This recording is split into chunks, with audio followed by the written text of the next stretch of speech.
The first time that I thought in fighting MMA, I thought there would be a lot of tension involved, because of the sport that we going to go there to a fight, and actually I got very surprised that when it was getting close to the day, the only thing that I thought was I can't wait to step into the cage and fight. It was a little bit different. I didn't get nervous at all, and I thought this maybe put myself in a situation that was too relaxed, maybe, and that's why I got the punch in the face, and then that's what made me wake up in the fight. I was too relaxed, too comfortable. I think next time I'll make sure that I'll get in a better mood as a tension. But also I think being calm, it helped me a lot to be able to solve problems. Because when I fight in a BJJ tournament, it's not about only one fight. There is like many other fights. So you fighting one, but you actually looking who your next opponent, so you can save yourself somehow. So the pressure is more, and the pressure of fighting a tough opponent after being fighting a few pre-fights is different than when you're fresh and you're getting tired together. And that's what those situations made myself much more comfortable for the fight, because I knew who I was going to fight. I knew there wouldn't be no other fight than that, so I could give my 100%. And I knew that as the time goes on, we both would get tired in the same rate. So, that's what happened. The Blackzilians it's the best camp that I've been to. I like a lot the structure that we have, like a different people responsible for different areas. Have like a top athletes in the world training out there.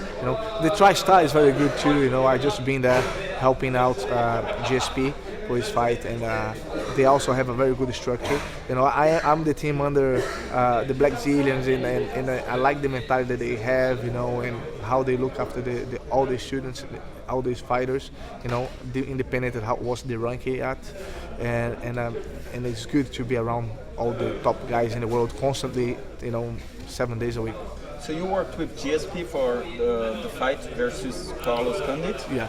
So what's your opinion on that match? GSP is very sharp. He's doing great. We did my job was to go there and then try to fine tune his ground game and then be sparring partners, because I'm kind of tall as Condit is, and we work a lot of specifically situation. It was a great experience for me to train with the other guys of the other categories, all UFC veterans. It was very enjoyable, and it's also very good to see how determined and focused GSP is on his agenda for training, and the guy's a machine. He trains constantly, and everything on its own time, and everything is very controlled and well thought, and he's well accessorized with people around him. So it was a great experience, and I'm sure he's gonna do a great job. He's better than before, so I'm hoping he going back with the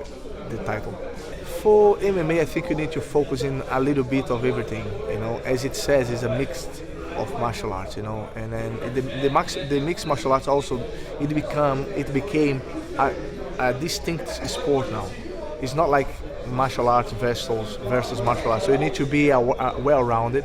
There is no such a person that is completely zero on the ground, and then there's no such a person that's completely zero standing. So it's kind of, you need to find the balance. For my own personality, my own way of fighting, I try to fight clever, and I try to bring the fight to where I'm good at, which is on the ground. It's not point for me to train hard and to become a professional striker, because that's like I'm going to be throwing 17 years of my career of BJJ to the beam.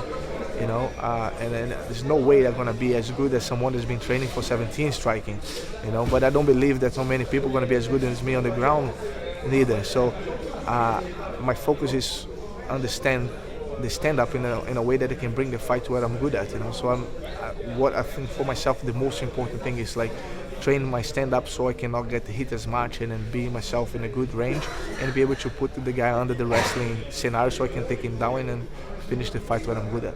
The mentality and the strength of the mind, for me, it's a big part of my game. That's what keep me going. That's what keep myself focused. That's what keep myself improving. you know, because once you get to a certain situation that you actually won the big major competitions, and then if you don't have this kind of mentality, you just quit or just stop because there is nothing else to improve.